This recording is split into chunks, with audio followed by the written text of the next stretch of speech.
আজি আপোনালোকক কৈ গলো মাহৰ 15 তাৰিখৰ আগতে সকলোৰে ঘৰত অৰুণোদয় ফ্ৰী আৰু সকলোৰে ঘৰত 10,000 টকা আমাৰ মহিলা উদ্যমিতাৰ চেক আমি আহি আপোনালোকক দি থৈ যাম।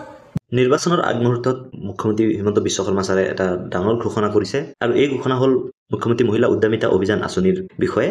তো প্ৰথম কিস্তিত অৰ্থাৎ ফাৰ্ষ্ট ফেজত 10,000 টকাকৈ মহিলাসকলক দিছে, কিন্তু এতিয়া আৰু কাকো দিয়া হোৱা নাই আৰু কিয় দিয়া নাই আৰু কেতিয়া দিব সেইটোৱে এইটো ভিডিঅ'ত আলোচনা কৰিম। ভিডিঅ'টো যদি ভাল লাগে লাইক এটা কৰি দিব আৰু চৰকাৰী আঁচনিসমূহৰ বিষয়ে আপডেটবিলাক পাই থাকিবলৈ এই চেনেলটো ছাবস্ক্ৰাইব কৰিব নাপাহৰিব।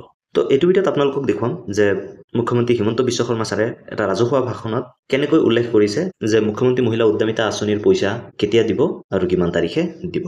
লগতে আলোচনা কৰিছে অৰুণোদয় আঁচনিৰ পইচাও দিয়াৰ কথা। তো আমাৰ CM ছাৰে কোৱাৰ দৰে 15 জুলাইৰ আগত যিসকল বেনিফিচিয়াৰীয়ে 10,000 টকাৰ কাৰণে আবেদন কৰিছিলে সিহঁতৰ পইচাটো সোমাই যাব প্ৰতিটো বেনিফিচিয়াৰীৰ একাউণ্টত। ইয়াত যদিও ডেটটো মেনশ্যন কৰা নাই, কিন্তু কৈছে যে 15 জুলাইৰ আগত সকলোৰে পইচা সোমাই যাব। তেন্তে বলকচোন তেখেতৰ নিজৰ মুখৰ ভাষ্যটো আমি শুনি লওঁ। আছে নেকি অলপ চিন্তা হয় আছে নেকি? তেতিয়াহ'লে মই আজি আপোনালোকক কৈ গলো জুলাই মাহৰ 15 তাৰিখৰ আগতে সকলোৰে ঘৰত অৰুণোদয় ফ্ৰী আৰু সকলোৰে ঘৰত 10,000 টকা আমাৰ মহিলা উদ্যমিতাৰ চেক আমি আহি আপোনালোকক দি থৈ যাম। ভিডিঅ' ৰেকৰ্ডিং কৰি দিয়ক, অডিঅ' ৰেকৰ্ডিং কৰি দিয়ক।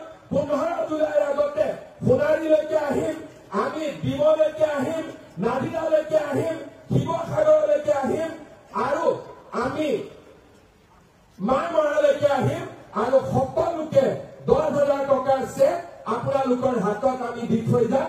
গেৰেণ্টি মই আজি দি থৈ গলো। আকৌ কৈছোঁ এনেকুৱা আপডেটসমূহ পাই থাকিবলৈ এই চেনেলটো ছাবস্ক্ৰাইব কৰিবলৈ নাপাহৰিব। ধন্যবাদ। জয় অসম।